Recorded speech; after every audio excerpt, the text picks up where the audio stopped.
put my boots on and lace them up. A hard work, not another day to work. A hard work, that's what they say. I'm thrilled to be here. One of the reasons I'm thrilled to be here, I was picturing the audience today, and in my mind, I had this vision of having 50 or 60 Reginas in the room. And what I mean by that is, and I do, people who care deeply about student learning, people who care deeply about communicating content, meaningful content to students who are hungry and eager to find those resources, and people that have in their vision lifelong learning as their guide. And that pretty much describes Regina.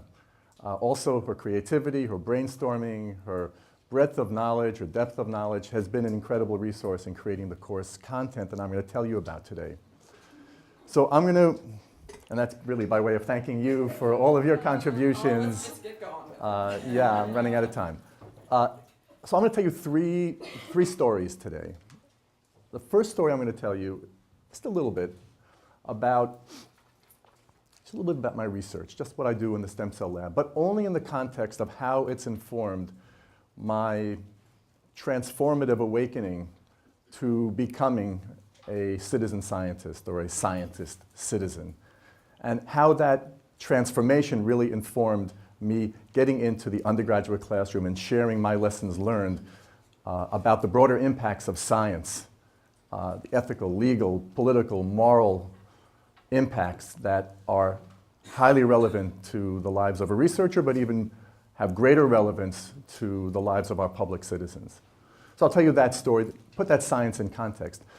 For the most part, what I'm going to tell you about is this educational initiative that I call Science Literacy for Civic Engagement, and tell you how we constructed a course from scratch, brainstorming, and then use the classroom as the laboratory to try to understand how we can inform an engaged citizenship in our classroom, creating a dynamic forum for allowing our students to find their voice in the public conversation about science. And I'll tell you how that unfolded.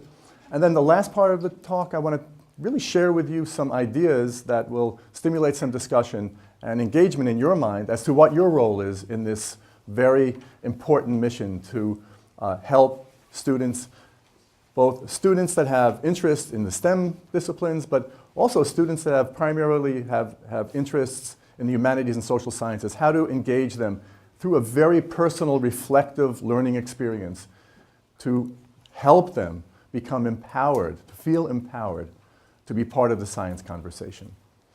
So I love this quote from a dear colleague of mine. Some of you may recognize the name James Shirley.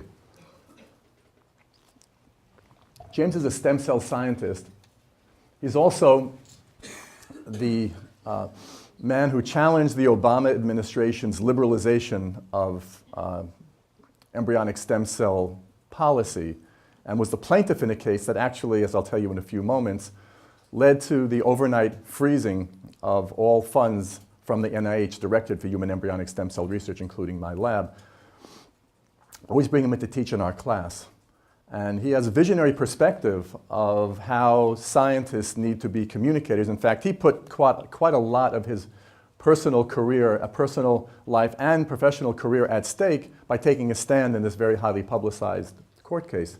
But I love the way he's framed this definition of science literacy. And I think it's informative to think about what does science literacy mean to us these days. It's more than just a knowledge base. And I think this definition of being the inspiration to empower scientists and the general public to evaluate science as the human activity that bestows beneficial gifts on humanity.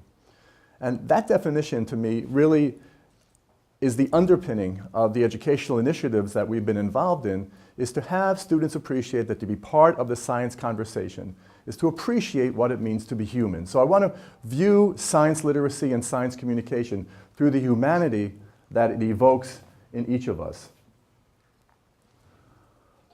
But I think that the context for engaging in that reflective type of assessment of science literacy really touches on some big picture concepts in our lives. And when I use the term integrative science education, what I mean is science education that can make science real for the learner, provide a context that makes the learning personal, accessible, and relevant. And I'll tell you how we think about doing that. So ultimately, the learner can engage in their civic responsibility and their social responsibilities and feel empowered to do so. And this touches on civic knowledge, engagement. It touches on the ability to think about issues that are polarizing and divisive in our society. It really becomes an inclusivity conversation in which the learners reflect on intercultural, interpersonal perspectives. The more obvious reflective component are moral and ethical issues, but it's really a question of how you shape those perspectives, leading to some type of empowerment, advocacy, action. And I'll tell you how we shape our students' minds to allowing them to engage in ways that can help them find their voice in their conversation. They want to change the world once they understand what's at stake, when they begin to understand what science means to them on a very personal level. And as I said a moment ago, helps them really learn what it means to be human.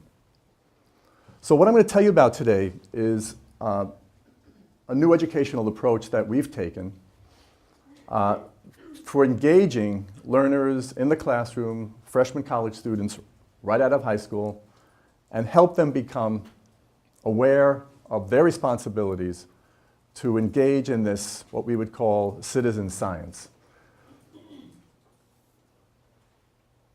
And I know your expertise in the STEM disciplines is very well grounded. You engage in this daily, but I want to flip the conversation a little bit. And I have to say, you know, STEM is hot. And I was telling Regina on the way over here today, you are really in the sweet spot for the next 5 to 10 years, not just in terms of this unbelievable science that's going to be unfolding, but also in terms of the importance, the political importance of advancing STEM sciences for many, many reasons, for jobs, for creating a workforce that's going to be agile and technically savvy. But I get a little dismayed when I hear about high schools and colleges expending all of this focus on training STEM, training STEM, training STEM. My message to many audiences is that STEM is for everybody.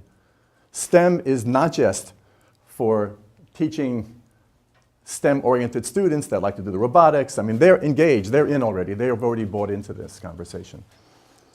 But I see STEM learning for general education, teaching STEM literacy to liberally minded students is a critically important mission in our educational contexts. So I'm going to talk to you about the seminar that, interestingly, was not designed initially for humanities and social sciences students, but it certainly engages many of them now. And I'll tell you how we developed this course content and context in order to allow these non-STEM students to be part of the STEM conversation in a very empowering and meaningful way. And when I think about integrative science education, the way I define it, it's really providing the context for a learner to feel that they can somehow reduce this science content to practice in their lives, whether they're majors in English literature or have interests in international relations. I mean, they are going to be the thinkers, they're going to be the thought leaders in their own disciplines, but it's certainly going to inform the science conversation either through their professional lives and certainly through their personal lives. So how do we use this as a cornerstone for general education to foster this level of civic learning and reasoning and engagement in diversity issues, diversity of opinions, and it really becomes a civil conversation, not just a civics conversation. And I think it's even more critical, and I'm standing here, I'm a dentist originally, and I trained as a head and neck pathologist.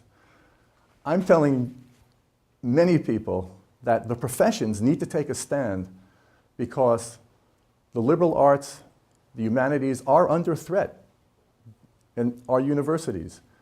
And if the professions don't have the students that have educational underpinnings in the humanities and social sciences and in liberal studies and liberal arts studies, we're all going to suffer. So when I speak to groups, especially groups, professional groups, doctors, dentists, and I tell them, we need to make it clear that attempts to professionalize or to STEMize curricula to lead our students down the path of having careers and professions, and the tremendous amounts of pressure both from the level of the highest levels of administration and the executive branch of government in our country to do so. I think we need to be very clear. STEM education is for all. The professions need to take a stand to make sure that we continue to offer the humanizing content that is so critical in liberal arts educations these days. And I'll tell you ways in which we do that through our teaching. Okay, so in 5 minutes, I'm going to tell you a little bit about what I do in the lab, because I know you're all science-oriented. So I work at the interface of tissue engineering and stem cell biology. And when I do that, one of my goals is to engineer tissues that can be used for human therapies. Here's an example, and some of you may be familiar with this technology. We can make human skin now in a dish using a variety of different engineering technologies. If you look at this under the microscope, you cannot distinguish this skin from a biopsy of human skin in terms of the cell populations that are there, the differentiation of the tissue, the way it's organized. And we make this from scratch in the lab from foreskin-derived fibroblasts and epithelial cells. This is an example of, and you can see the tensile properties. Sometimes, actually, I should have brought a piece of skin to pass around today at lunch, but I usually like to do that. I don't have it with me. You can see the tensile properties of this skin. You can pull it, you can tug it, it doesn't tear, it doesn't rip. This is skin in all its glory. And what we want to use this for, so it's already being used as a biological bandage, because if you layer it on top of a chronic wound, a wound on an extremity that doesn't heal, it has magical healing powers, releases factors that allow the tissue underneath this biological skin to heal. This does not take, it does not implant, it does not engraft, but it provides the factors that are needed for the skin underneath to heal in a chronic environment. Now, what we want to do is we want to make that skin even better.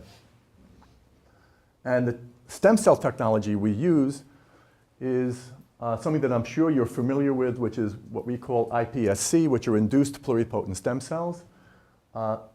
These are stem cells that are derived from adult cells. A biopsy of patient's skin is all you need. You grow out the fibroblasts, and then you use 4 transcription factors that you put into these cells while they're growing in the plastic dish, and within 1 month you have cells that are very, very similar to human embryonic stem cells. They acquire pluripotency, which means that you can then develop them, differentiate them into a variety of different disease types, disease cell types, a variety of cell types. In fact, any cell that you can make from a human embryonic stem cell, you can make from these induced pluripotent stem cells. And in fact, what's incredible about it, the way it's being used is that there are neurodegenerative diseases.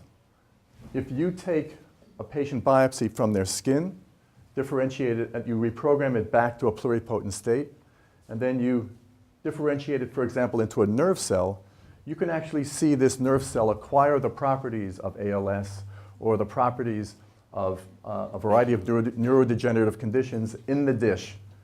And then you can either study disease generation, you can target new therapeutics to an evolving and emerging disease condition. And this is called disease in a dish. And you can read a lot about many diseases that are being studied this way. It's a great way to use this as a disease model and ultimately to do a correction on these cells and return them back to the patient for human therapy. The other benefit is this is personalized therapy. Ultimately, this will be personalized. Take cells from the patient's skin, which are not affected by the disease. In fact, if you tried to take a degenerated neuron, you would not be able to culture it. But here you culture the normal, healthy skin fibroblasts, they're not even stem cells, push them back to a pluripotent state, differentiate them, then you have a disease model, and ultimately cells to put back into that same patient. So it's a personalized therapy because you're taking the cells from an individual, putting cells back into an individual. You don't have to worry about immunological rejection. It's a very, very powerful tool for human therapy. So again, as I said a moment ago, I wanted to contextualize. Is that not working, Jonathan? Yeah.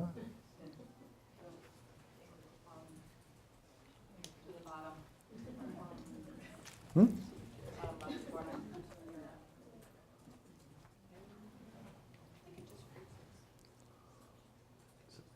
me do this too. This microphone's making weird noise. Okay. So here. That way it doesn't rub on here. There you go. Okay, perfect, thank you. So this technology, this guy's amazing. He did some stuff with my music that is really incredible. Thank you, Mike. I didn't mention, but at the end of my talk today, I'm also a rap and hip hop artist. I know. I always get a laugh when I say this. What's that? Why at the end? Why at the end? You'll see why. You'll see why. It's just before the break. And actually, it's one of the ways that I communicate science and medicine to different audiences. So I will be recapitulating a couple of important concepts in science, and it's my way of communicating science. So I have a couple of, actually one that I just wrote on climate change, a couple of raps to Nicki Minaj that I like. And I know it's hard to believe, but I have actually been called the greatest white Jewish rapper of my generation who looks like an accountant. Right? It's really true. Actually, that was my mother who said that, but it still counts. It still counts. So if you think about this incredible technology, this Nobel Prize winning technology, and here's Shinya Yamanaka, who developed IPS reprogramming. These technologies are remarkable. We do them in the lab. We take cells from patients' diabetic foot ulcers. We reprogram them back to an embryonic state. And we're trying to manipulate those cells to create cells that are wound healing competent from cells that are wound healing incompetent. But the entire field of embryonic stem cell research has a cloud hanging over it. And it was that cloud, and recognizing that there was that cloud, that transformed me from in the lab, in the trenches, basic science researcher to a citizen scientist. And one of the reasons that happened is that what we were studying was how equivalent are these induced pluripotent stem cells that we see here reprogrammed from skin. How equivalent were they to embryonic stem cells that are derived from a human embryo? And in working with cells derived from a human embryo, obviously we didn't do the derivation ourselves or destroy the embryos ourselves, but we were working with human embryonic stem cells. And human embryonic stem cells are subject to government regulation. They're subject to the whims and decisions of district court judges who are ruling on the constitutionality of using these cells with government funds.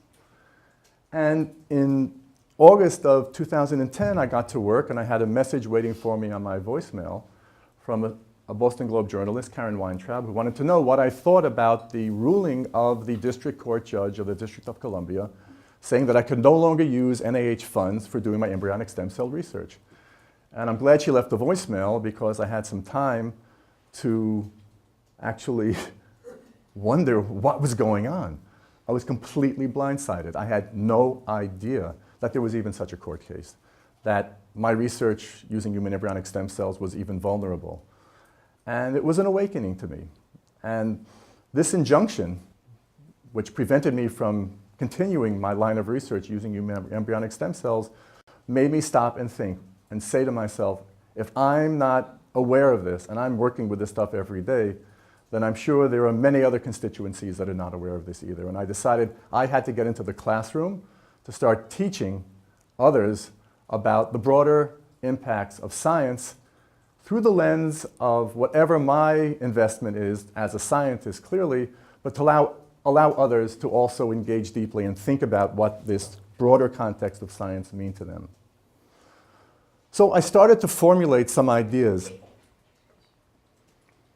and brought together Regina, 10 other faculty to brainstorm about how we can help these students to begin to understand what the impact of science is in their lives and why they need to care about it.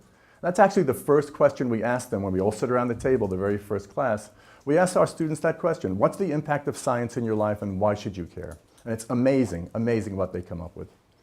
And here's a little sampling of what it is that we all grapple with as we began to formulate the content of this class. So what are these moral, ethical, philosophical, personal issues that really allow us to have a conversation around issues that we care deeply about, that enhance interpersonal communication and understanding and insight and reflection? These became opportunities to assess deeply held values of personal relevance and assess meaning to that in the worlds in which we inhabit. I as a scientist, others through their professional lives, you certainly in your professional lives. Think about this a lot.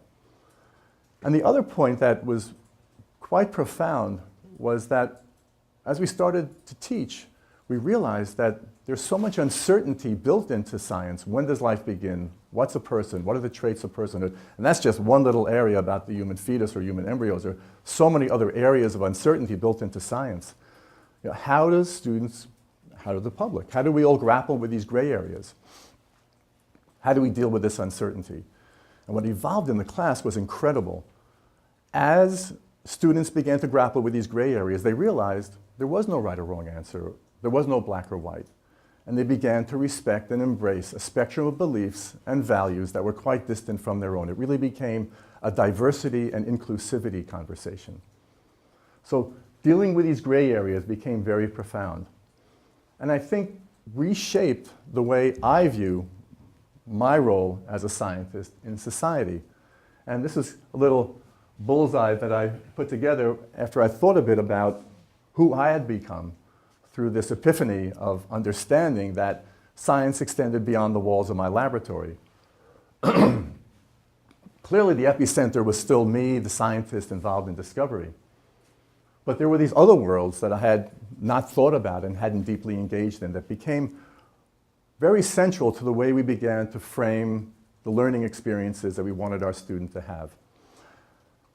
I, as a scientist, started thinking about science communication. How do I communicate to the public? How do I communicate to the press? How do I integrate that understanding of what my role is in terms of informing hype versus hope in those stakeholders that really care about new discoveries, new medicines, new therapies? Are we doing that with integrity? Are we advocating with honesty? And then I thought about this realm of the scientist in society and how we can teach foundational science literacy, how we can help inform the public to become more engaged in the science conversation, and develop the leadership that we need to allow this civic engagement in these content areas. And then most broadly, I thought about science in the service of society and how our discoveries, if they're disseminated, if they're translated, are going to have an impact on the global scale and will inform ethical, legal, moral, political consequences of these discoveries. There needs to be a reckoning with the broader context in which science is done. And we wanted to take all of that and bring it into the classroom. So now I'll shift gears a bit and tell you a bit about what we're doing in the classroom and how we're formulating these learning experiences and learning opportunities. And when I say reaching out to our students, I mean that in its fullest sense, with heart and soul and inspiration. And these reflective experiences that they have are really also a reflection of how much the faculty, how much everyone that walks into the classroom cares and is engaged by what they do in their everyday life. So the goal was to create an environment in which our students, and these are freshman college students, year out of high school, can have a deeply meaningful interpersonal learning experience and to reflect on what the value of science is on their lives. And as they do, to think about what it means to be human, what defines, not only what defines our humanity, who's vulnerable in our society, how do we frame caring, compassion, how do we find common ground? And I created this kind of, as you'll see, this emerging pyramid of how a course like this emerges based on these principles and based on these values. So here's a list of content areas, areas that you are well informed of, that you deal with, that you have expertise in, that we teach in the class. And the idea is to give the student just enough science literacy. And again, most of these students are focused in the humanities and social sciences. The last time they thought about this stuff was 9th or 10th grade biology. How do we give them enough real hardcore science content in each of these areas so that they'll have a working knowledge, just enough to feel like they're part of the conversation? The way I describe it is, I said, if it's like if you're going to Italy and you take a little guidebook of sentences that you want to say in a foreign country, that's the level at which you need to be engaged in this conversation. You're learning the working language. But we only choose these topics if they can inform some level of real life implication in their lives. So for example, biology of aging certainly informs issues about personhood, issues of health and wellness, the human narrative as it's evolving. Any of these topics, if it doesn't pass through a level of checkpoints that it has real life implications, we haven't chosen the right science content. But then it also has to have some broader impacts. This content has to have a real life implication. It also needs to have a broader impact in any of these broader areas that are relevant to this subject that informs some level of societal or cultural relevance. And then we only teach content areas that can navigate through all of these levels if it reaches a level of some type of reflective interpersonal learning. Creating a peer community of learners in the classroom, grappling with some of these gray areas, creating a safe haven for these conversations, because many of these issues that you can think about, and I'll show you some examples, how they evoke passionate debate, not only in the classroom, but in our society. How can students feel safe in this conversation? How do we model a safe conversation for them? Had a really interesting experience last week. There was a great workshop at Tufts on what we call difficult dialogues. How do you navigate a difficult dialogue in the classroom? How do you create that safe place for students to grapple with these issues? What we call ensemble learning, which is a pedagogy that we use in the classroom, which is an environment where we try to allow students to acquire an exquisite sensitization to other points of view, almost an anticipatory sensitization to what somebody else believes and what they think, to allow the conversation to broaden, to feel as if they can speak their hearts and speak their minds. As an ensemble, working together. Making sure that this is not only a civic conversation, but a civil conversation. And creating opportunities for them to think about what this means to their own personal level of engagement, and thinking about how these outcomes, the ultimate outcomes of this course, thinking about what their potential is, thinking about what their values are, and informing actionable outcomes to some of these issues. So as you can see, I'm sure you're sitting here thinking of many, many foundational areas in science learning. Climate change. I mean, this is just a biological science. This is just the tip of the iceberg. If you can find a content area in science and navigate through these many layers to reach essentially those ultimate outcomes that we're looking for, you found the right content area to engage in this type of learning. So in thinking about how to create a humanizing environment for this type of learning, we call it putting a human face on science. We open up our lab. Just a few months ago, we had the Cambridge Science Festival, people coming in from all over, kids, adults, stakeholders, people looking for new therapies, coming into our lab, opening up the doors, saying, it's real, just be part of it. Put your hands in the tissue culture hood, feel what it's like, make science human to the learner. So we do this by giving the student an opportunity, and everything I say for the word student, you could just substitute the word public. Giving the public or students an opportunity to have some foundational language that they can apply and feel empowered to apply. And as soon as they have that content, they begin to make it relevant to some aspect of that's really foundational to their humanity.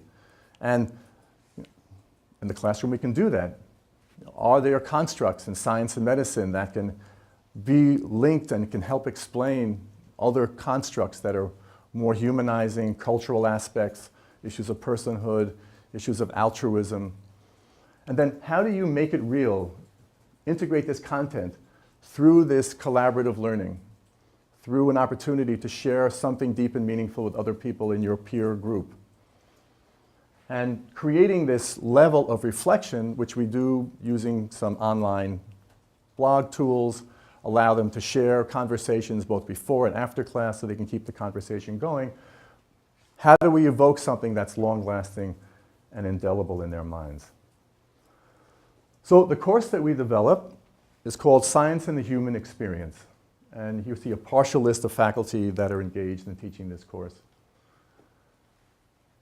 The interdisciplinary nature of the course allows us to, as I said, think about scientific principles through the lens of real-world relevance, and allow the student to engage in ways that makes them think about, why should I care?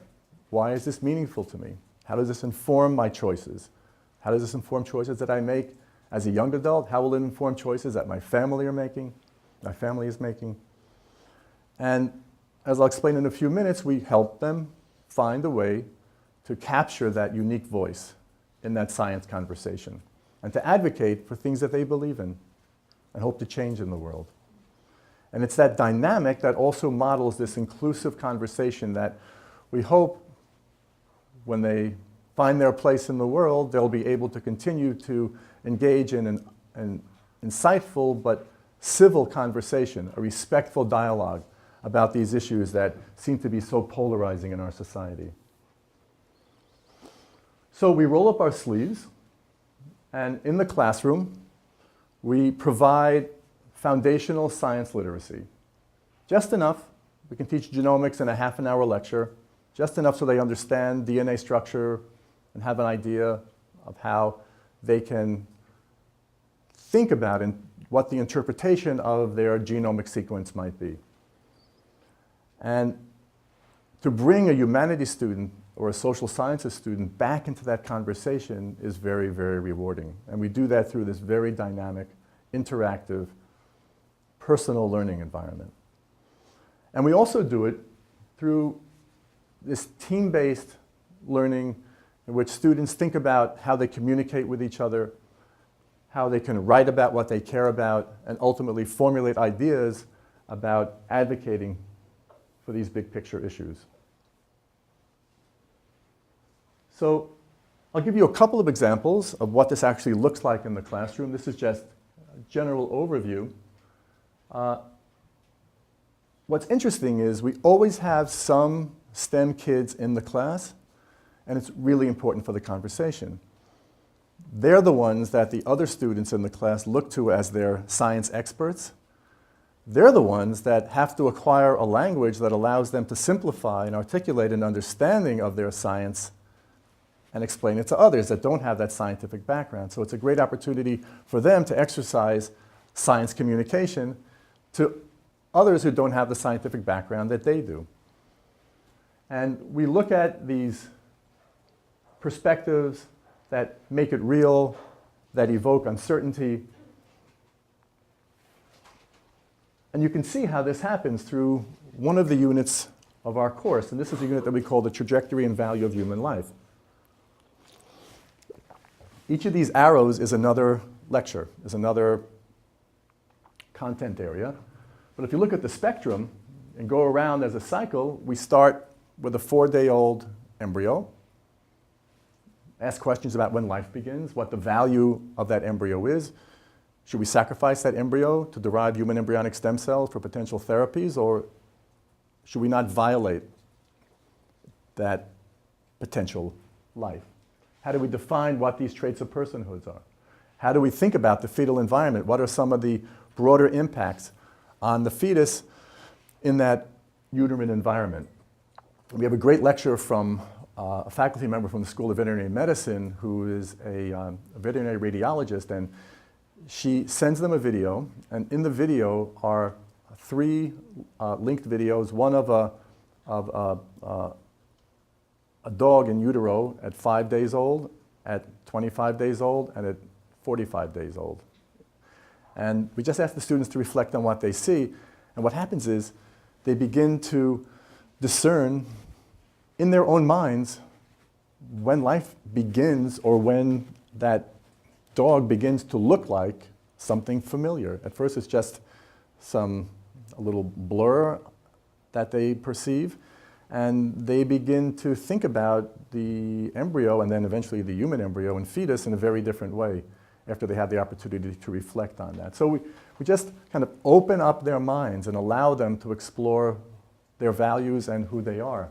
And we also look at aging and think about not only the acquisition of the traits of personhood, but the loss of traits of personhood. We have a faculty member who's an expert on Parkinson's from the School of Occupational Therapy, who talks about the loss of facial affect and how those traits influence the stigmatization, the socialization of that person. What happens when you begin to lose these traits of personhood, and when does that happen? All these gray areas. Just fascinating content. Another area is when we talk about illness, healing, and wellness. Topics such as pain. How do we interpret pain? What stigmas are associated with pain as a sociocultural phenomenon? What do we know about the science of epigenetics and the impact of epigenetics? How does it influence the environment? What do we know about personalized medicine? What's the influence of personalized medicine? And we continue to have and create this context for this deep and empowered learning. We bring together faculty teams. The faculty teams all have a stakehold in this conversation from their own personal disciplinary perspective. And they share with the students what they care about the most in this conversation. As I mentioned a moment ago, the pedagogy is personal, it's interpersonal, and allows students to acquire this exquisite sensitization to other points of view and allow faculty to model that for the students as well. The key here is interpersonal engagement and reflective learning. Students have an opportunity to write. This is an op-ed booklet that the students put together.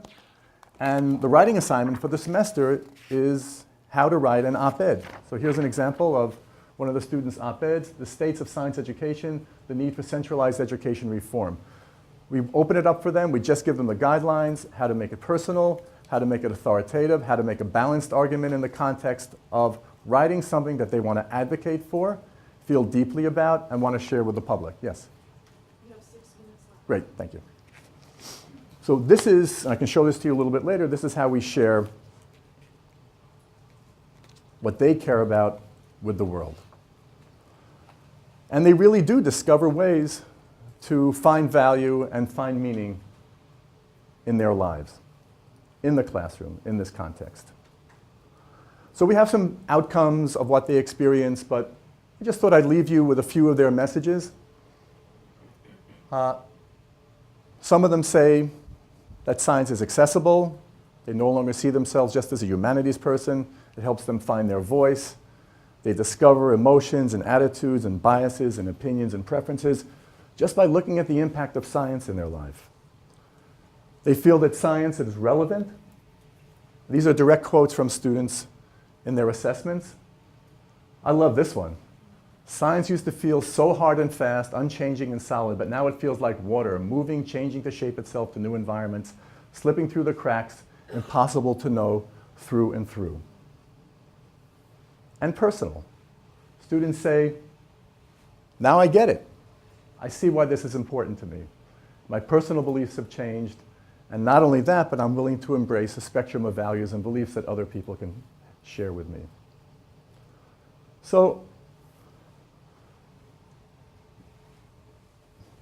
I think it's up to all of us to think broadly about the responsibility that we have in sharing this and creating this content, and how we can all engage in this reality and making this a reality.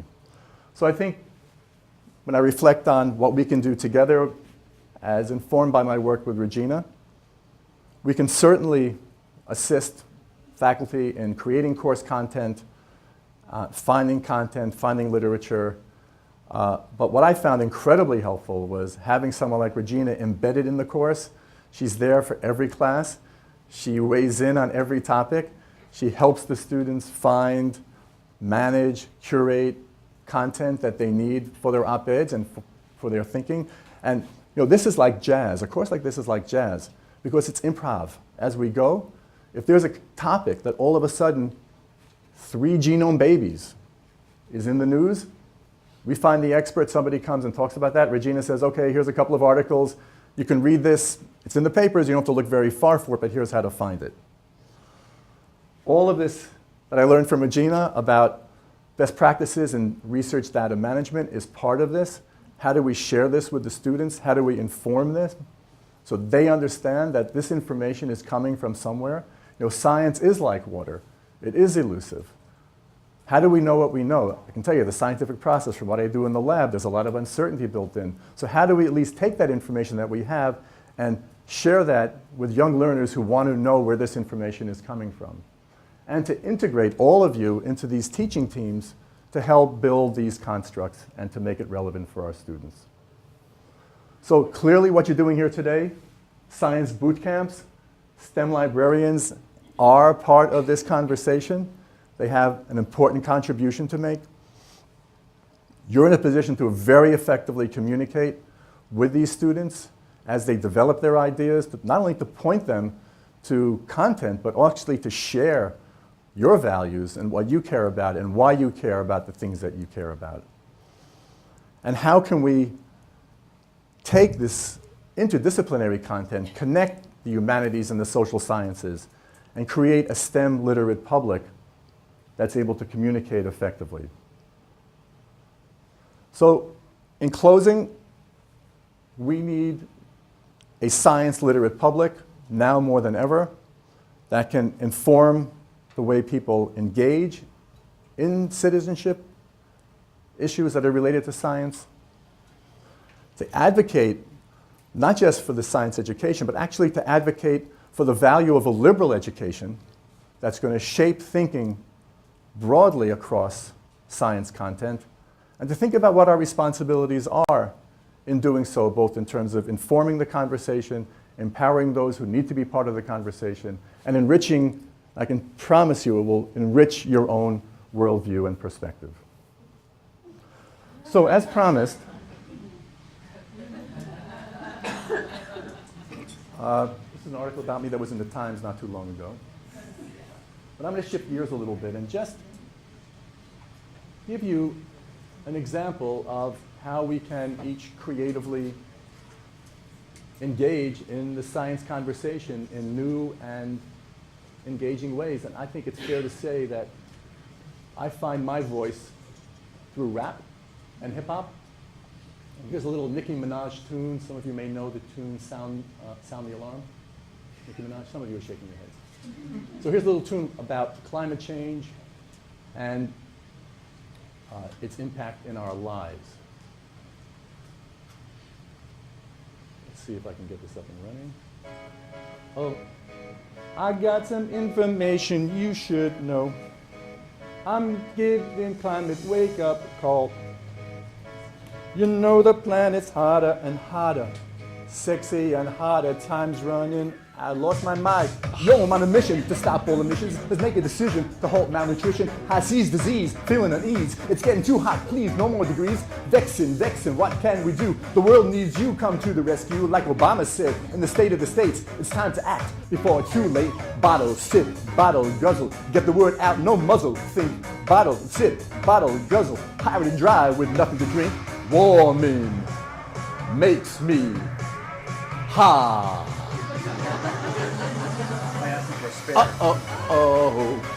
Global oceans rising just offshore. Global food supply, what's in store? You know we gotta get smarter and smarter before we get harder. Time to act now. Everybody, sound the alarm. Put your hands together. Sound the alarm. Sound the alarm. Sound the alarm. Rivers swelling, fire spreading, smog offending, species ending, heat ascending, crops suspending, ice caps ending, doom impending. We gotta treat the planet right, right. Before it's night, we'll knock this over for future generations' rights, rights. Come get me, baby, I'm not getting younger. I just want y'all to fight, fight. Baby, we can do it for life, life. No more asking why. Oh, I got some information you should know. Glaciers melting and ice now flows. You know the planet's hotter and hotter. Give me some water, don't shut it down. Sound the alarm, everybody. Sound the alarm. Sound the alarm. Sound the alarm. Rain cessation, no hydration, crop stagnation, food starvation, shore devastation, deforestation. Climate instability, food insecurity, price volatility, drought probability, climate instability, food insecurity, price volatility, drought probability. Oh, I got something that's bugging me. Bye, oh diversity. You know the planet's hotter and hotter, sweaty and hotter, time's running out. Everybody, sound the alarm. Can't wait anymore. Sound the alarm. Sound the alarm. Rivers swelling, fire spreading, smog offending, species ending, heat ascending, crops suspending, ice caps ending, doom impending. Sound the alarm. So I think you get the idea.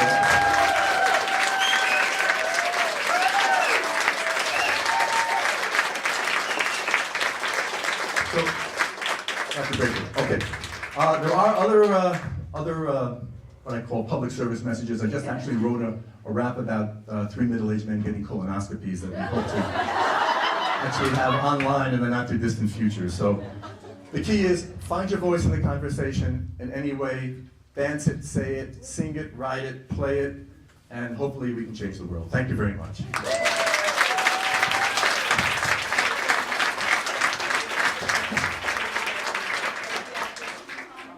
Yo, questions? We have 3 minutes for Perfect. questions. And then questions? But I'm staying for lunch, so I'll be here for conversations all morning. Yes? So I'm here from the EPA, actually, and I really want to get that on our website. All yours. But I also want to make a comment that we have a new administrator, not really today, last month, who has really been successful in large part because of her frankness, her communication style. She's been able to go out to states that are really hostile, and because of her genuineness and her just saying it like it is and listening, people come out of the meetings feeling like there's a possibility here. Yeah, I think that's brilliant. And one of the epiphanies that we had in class this year was when students understood that there is a way to find common ground. And it happened when we had back-to-back weeks, James Shirley, who talked about how to protect the vulnerable human embryos. A week later, we had Dr. Brooke Ellison, who is a passionate advocate for stem cell therapies, and she's also a paraplegic. And one of the students in the class said to Dr. Ellison, what would your conversation with Dr. Shirley look like? And she said something that is so profound. She said, we would start by finding common ground around issues of compassion and caring for each other. We'll put the science dogma aside. I think that's the key. It's humanizing the conversation by having the starting point be the things that we care about the most, which is each other. So I'm really thrilled to hear that. Any other questions? Yes, and thank you. Yeah, it sounds like a lot of what you're talking about in your classroom is the content of science and how that impacts people and informs people. Can you talk about how you also communicate the process of science, and science as a human activity?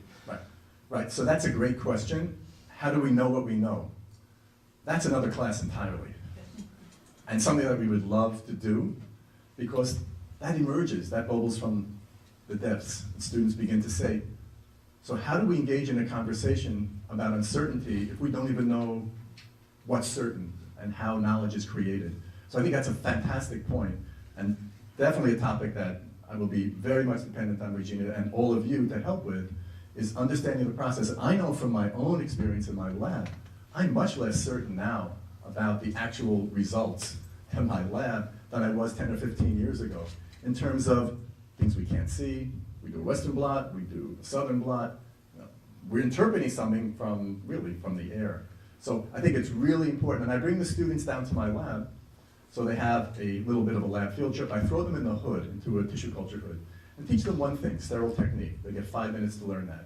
And it's unbelievable. They have no clue that there's a process, that there's a protocol, that there's a series of events that have to unfold correctly in order for you to do tissue culture correctly. So I think that's another great idea for a course, the process of science, and how do we know what we know? How do we create knowledge? How secure are we in that knowledge? That's a wonderful idea. Yes? Was the course taught by only folks in the sciences, or were they co-taught with like somebody from like the philosophy department or like the English department, where you brought both fields together in a lecture? Right, so it's a great question. Broad perspective, every school at Tufts, and multiple disciplines, and I would say an equal number of faculty in the humanities and social sciences, and as there are faculty in medicine and science. And the best moments in the class are when there's multiple faculty in the room at the same time from those different disciplines. So there are moments where we have Regina, and we have a humanities professor, and we have a hardcore science professor, and we have somebody from the field of medicine, all in the room at the same time having a conversation and really modeling for the students what this cross-disciplinary conversation is all about. Okay, thank you. I want to thank Dr. Garlick.